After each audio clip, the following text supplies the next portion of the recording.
Ladies and gentlemen, welcome to the workshop. I'm Matt, and this is Salvage Workshop.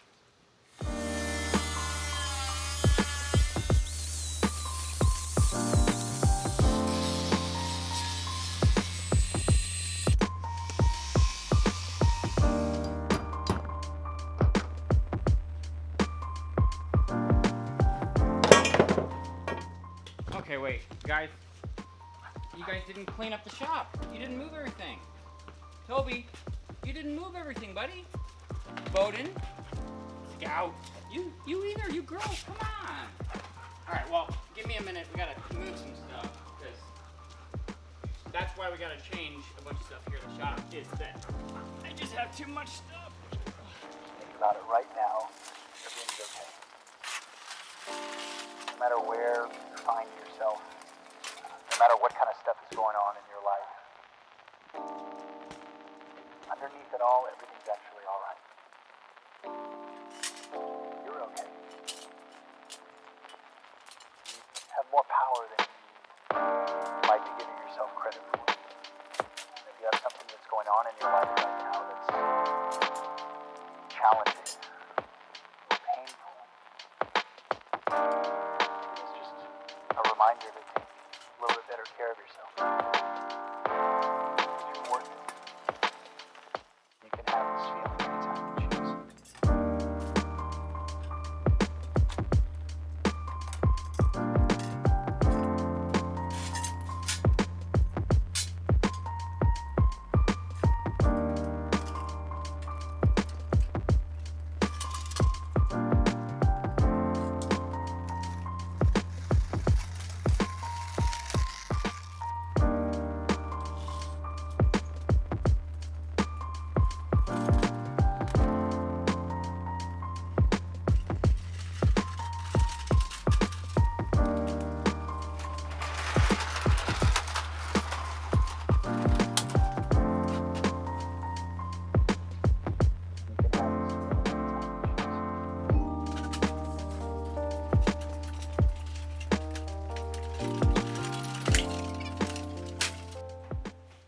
Okay.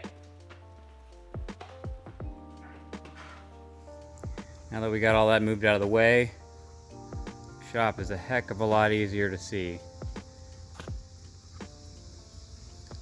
And so we're going to do a little tour of the shop as it is now, and we're going to talk about the plans as far as layout goes, and the plans as far as Salvage Workshop as a YouTube channel goes. So here in this front corner, this, before YouTube, was always my woodworking area. Essentially, my table saw is right here. I have a small scroll saw there, a small little wood lathe there. You know, a lot of my clamps are kind of around there. And the plan is to basically move my welding, fabricating area into this spot, and then move the woodworking stuff to another corner. And as of right now, essentially we have, you know, like spray paint and, you know, battery chargers and chain binders, and this is basically rigging for moving heavy things. Chemicals in the cabinet. These tubs are very well organized, but very difficult to get to stuff. And somewhere, at some point, I need to find a way to build some shelving so I can not have them sitting on one another so that they're easier to get into. And that would make a big difference. But I don't know exactly what the plan will be. I plan to build some sort of welding table in this area, and then have, you know, bring over my plan. And the reason I'm actually doing these changes is because I'm trying to get grinding dust from the 2x72, from bench grinders, from the disc grinder there, as far away from the lathes, the milling machine, and the woodworking tools as I can, because it decreases their lifespan. It makes them, you know, and you don't want metal dust all over your woodworking project either. And so in my limited space here, I'm trying to maximize the use of each area, and that's why things are changing. For people that were wondering on whether or not I use the tools I restore, this is the coal tool vise that I restored. It will be getting mounted in the metal shop. When it comes to things that I restore on the channel here, they're typically things that I want. I want to use them. Over the years, the majority of tools and equipment that I've acquired, I usually find either cheap or free than junk to people, and I spend the time to fix it up. And for very little money, I've been able to outfit my shop because I'm willing to spend some time and restore something that other people might have just passed on or thrown away or thought was not worth it. And so these two parts washers, this one here, I plan to turn into an evaporust soaking tub, and this one I'm going to keep for degreaser, essentially just being able to use it because it has a pump that actually circulates, as you've seen in the videos and whatnot. So next up, we're going to go over here to the machine shop, and starting right here, I have this round column milling machine, benchtop milling machine, essentially on this cabinet that I got when last fall I bought an old dilapidated machine shop with a bunch of different things, and this was one of them. It was in pretty bad shape, and I did a bunch of cleanup work on it, and it's actually fairly accurate, and it's a nice little tool to have. Same one that I used in the anvil restoration video. But the problem is, and for people that may not know, when you have a round column, the head up here, it moves up and down because you have to essentially adjust to whatever your work is here on the table. And when it's round, it's not going down straight. The head can kind of turn just a little bit, and that little bit, when it comes to a milling machine, is actually a big deal. And so you have to readjust how straight it is compared to, so this is your Z, and then you have your X and your Y, and so it translates to the fact that I'm not very good at it, and it also translates to the fact that it doesn't get used a lot. But for the occasional need, it's nice to have. It's better than nothing. I'm not complaining by any means. And at some point, if a Bridgeport or a similar type of a milling machine, presents itself and I'm financially able to go that route, I would love to do that. And further in we go, we've got basically this little cart here, where I've got this bench grinder. Everybody seems to feel that this isn't properly mounted, and it's really not. I mean, at the end of the day, it's bolted down, it's secure. This isn't going anywhere. But on this swivel, I mean, to some degree, yeah, it makes it more dangerous. But the advantage for me is it allows me to use this at different angles other than a fixed here, And so if I needed to get a bar that I couldn't quite get set here, I can just twist this whole thing a little bit, and I'm more able to utilize it. If I need something that's fixed and isn't moving, I've got this one. This is a 2 horsepower, 10-inch, and it's not going anywhere. And then right next to it, I've got a 1x42 that it wasn't working. I put a new motor on it. I got rid of the disc sander that I never used, and it's nice. I use it for sharpening knives or other small things that don't quite need a big one. And then we've got a 3/4 horsepower floor drill press right next to my Sawmaster power hacksaw. And then I've got an old Kemper fume extractor that I got it real cheap, and I was gonna make one, but I couldn't make one with a better filter than this one had. And it had a bad capacitor in the electric motor. I replaced that, and the thing runs great. Other than the control panel here doesn't work. So I ran this power cord directly to the motor, and it's got a little GFCI switch here that I plug it in, and I can use that little toggle switch to turn it on and off. And then I just never leave it plugged in when I'm not using it. And so it's been a nice thing. Save your lungs, either weld outside or find a way to get the fumes away from you, because it can do more harm to you than you might believe. this is an actually awesome tool. I don't know if you guys have seen Fireball Tools. This is one of their squares that I got it recently, and I absolutely love it. This is another one, and these two go together, and they make one square that you can adjust at different angles. And I haven't used that one yet, but I've got a project coming up where I'm going to use both. But definitely a great investment to have for even somebody new that's getting into metalworking. And then here I have my 2 engine lathes. And so this is a 1923 Hendy engine lathe that is chain driven and has its own electric motor as opposed to belt driven.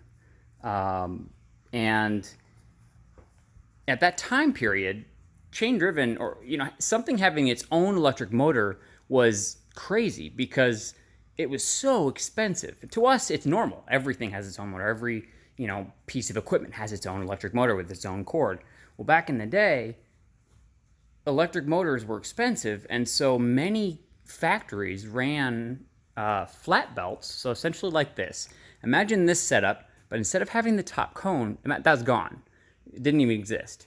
A big flat belt would run from the cone straight up into the ceiling, and then there'd be a set of pulleys that would go all the way back to what's called a hit and miss engine. Big, massive engines that would just turn all these pulleys, and the factory would run like that. And tons of factories were run like that. And so for an electric motor driven, chain driven, to have come new from the factory was insane.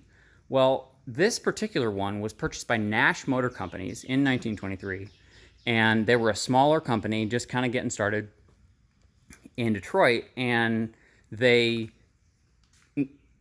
essentially they were trying to figure out the best way to lay out their shop floor, and doing it this way cost them more money up front, but it allowed them the freedom to pick this up with absolute ease, move it anywhere in the building without having to redo all the belts and all the systems that they had in place in other factories.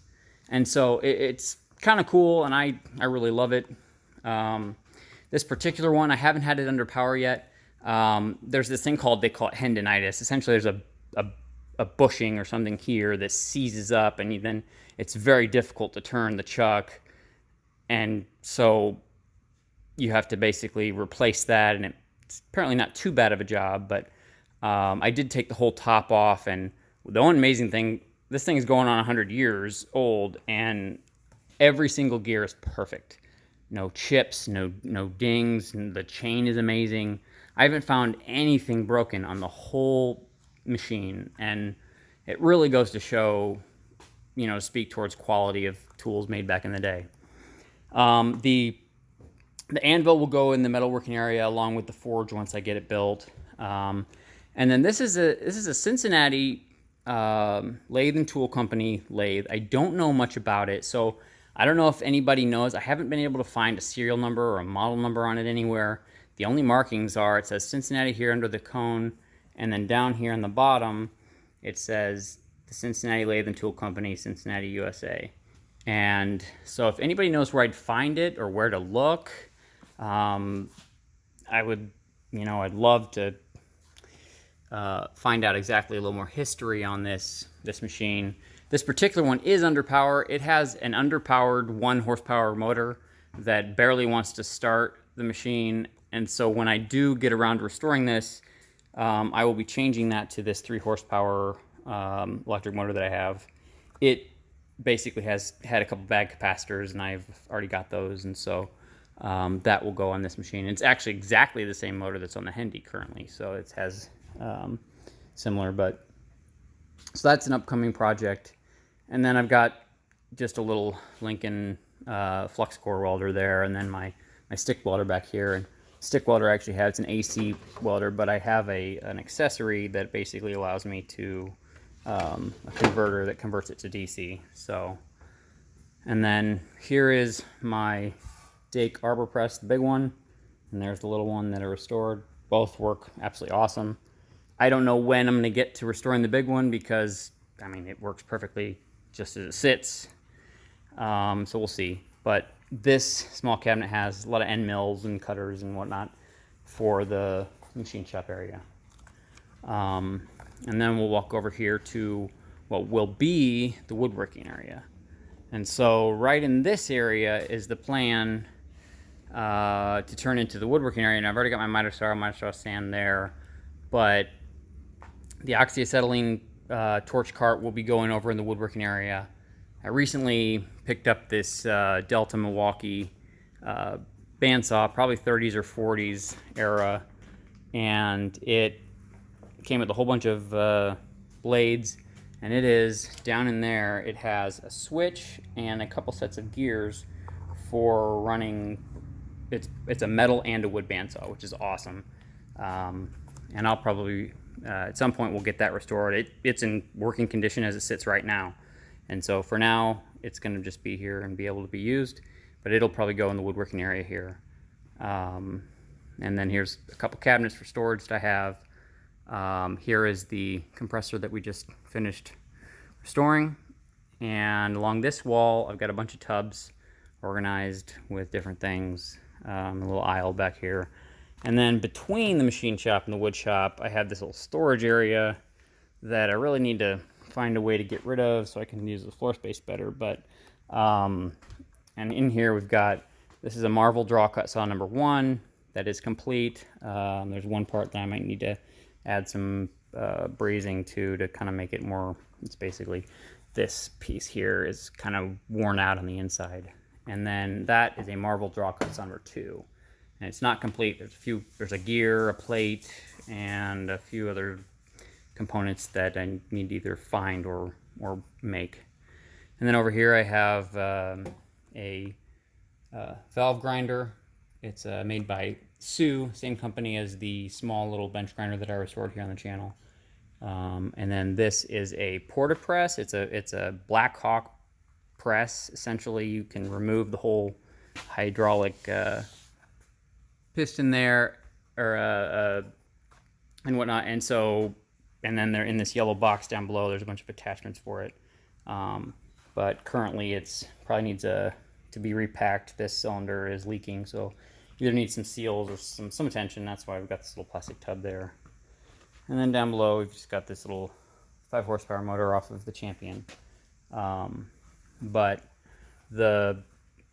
all the woodworking tools I'm going to bring over into this area and then move everything else out of the way.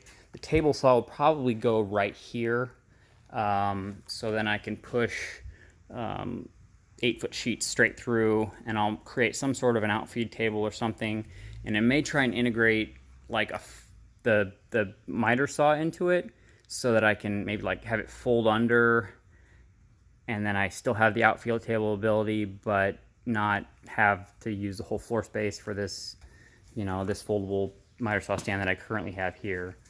And so we'll see. I mean, these are the big 3 areas that I'm kind of changing due to all of the stuff I have. And I mean, if I had a bigger shop, it'd be amazing, but I don't. And so somebody commented on one of the videos that I'm using the shop as both a storage facility and as a shop. Well, I mean, that's all I have. I don't have another location. I don't have another place to put this stuff. And so I have had to find creative ways to store things here and also operate machinery. And so that is one thing that I think is unique about my shop, is that there is a lot of things here that, I mean, you see there's stuff everywhere, but it's not just everywhere. It's pretty well organized. It's put in places where I can find it. I try and label about everything as possible.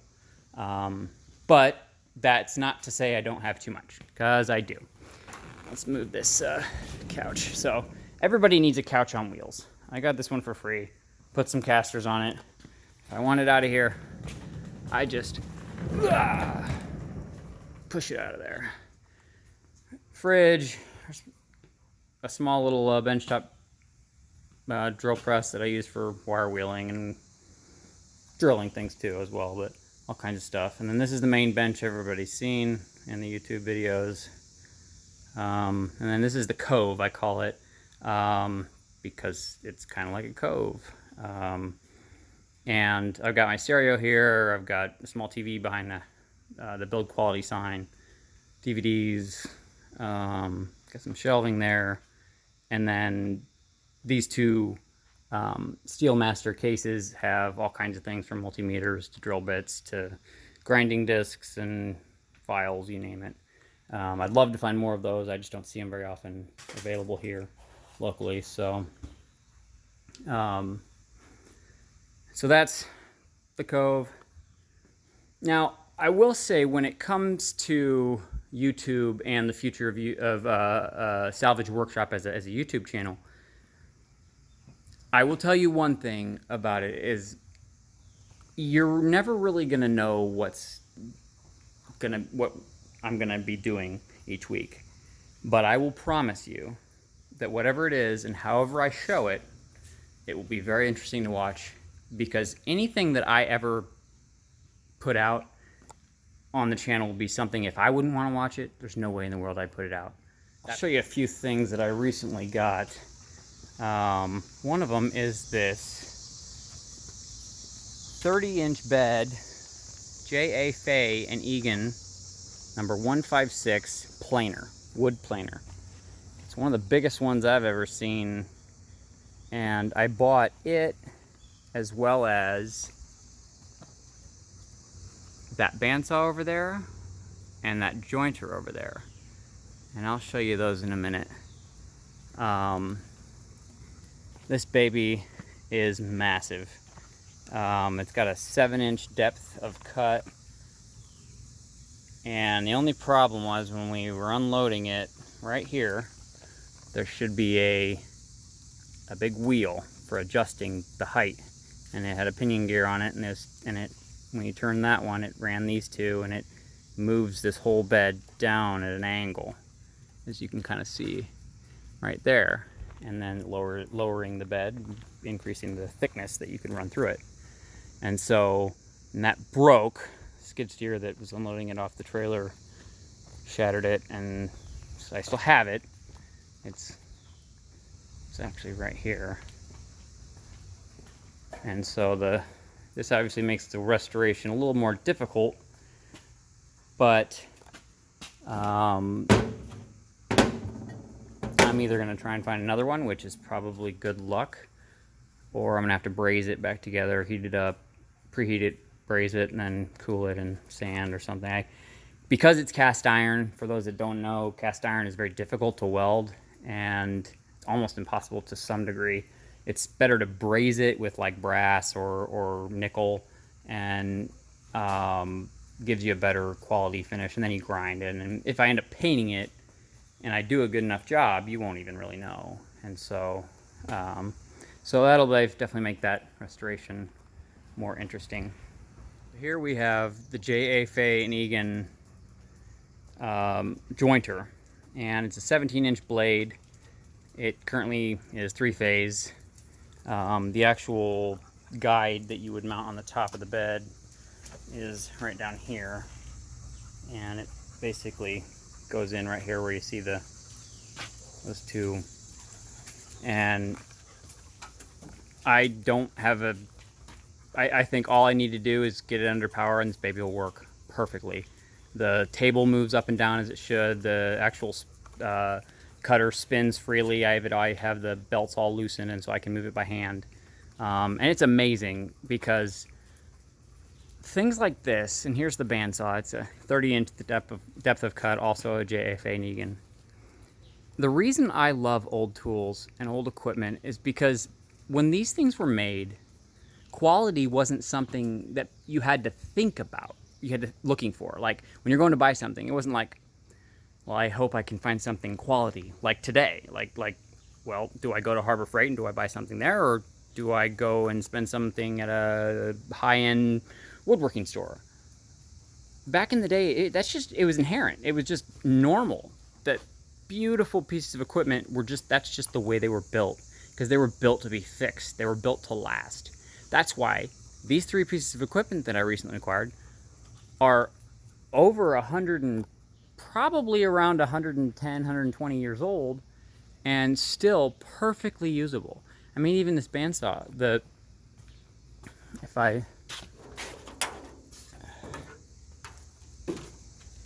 And here's the wheel. There's no blade on it, but I mean, it's been sitting outside for years. And I mean, look at those Oilers. Old school Oilers. I love it. And then even down here, this wheel, it's got a belt on it, but it's completely free.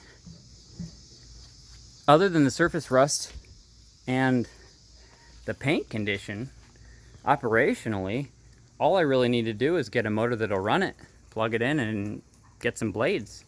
And so I'm really excited about these projects because for me, tools, when it comes to tools and machinery and Salvage Workshop as a place, this location, I love what an old tool, a used tool says. It says like stuff has been built with it. Things have been made. That's why when I decorate in here, when I have the shop the way it is, stuff hanging, you know, on the, why would I lay a pegboard out like that? It's not real operator friendly. No, but it looks cool. It's different. It's me. And so I enjoy being able to spend time out here more than just making something. I can find inspiration in things that otherwise might have been thrown away. And here in Salvage Workshop, I'm trying to improve the layout. I'm trying to improve efficiency and the ability to use the tools and not have to move 17 tools to get to the one tool that I need. But at the same time, it's still a place that I go to enjoy. I have people over and hang out. I mean, one big thing people could say right off the bat to get rid of is the couch. Well, tons of floor space right there. That's true. But I like having the couch out here because it's comfortable and it's inviting when you have people over to sit on a couch rather than a folding chair. Even these shop chairs, like, you know, the shop stools, they're comfortable, but not as comfortable as a couch. And so, you know, the way things are laid out definitely is going to change and be upgraded, but I enjoy being able to come into a place that, you know, I'm inspired in and be able to create new things or come up with ideas. Or, you know, even the shop chandelier, it's like, I mean, it's just a bunch of junk to most people, but to me it's art. It's cool. I mean, even this old tree, it was a part of a play decoration for a Seussical play that my sister was in grade school, and they were getting rid of it. It's just foam board that they painted on and cut, but I love it. It's cool. And same with the tank there. I mean, I didn't have to spend the time to paint that, but I did because it's creative and it's me. And so my passions and my hobbies are actually very unique and very different and very changing.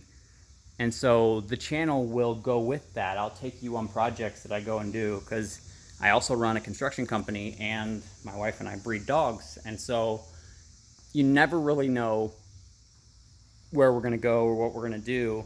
And so I just hope that you'll come along. I hope that you'll enjoy spending time, you know, here at Salvage Workshop and here with my family and with my dogs. My Wimes will definitely be in it. I mean, they're always here, you know, laying her down and hanging out. And without you, doing this YouTube channel would be absolutely pointless.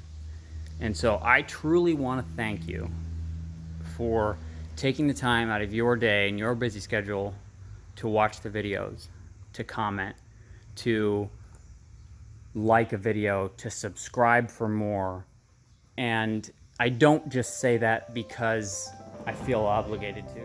I truly appreciate the time you've spent here at Salvage Workshop, the time you've spent watching my videos, the time you've taken to write a comment or to give me a suggestion. And I look forward to what Salvage Workshop will become and Salvage Workshop will grow into.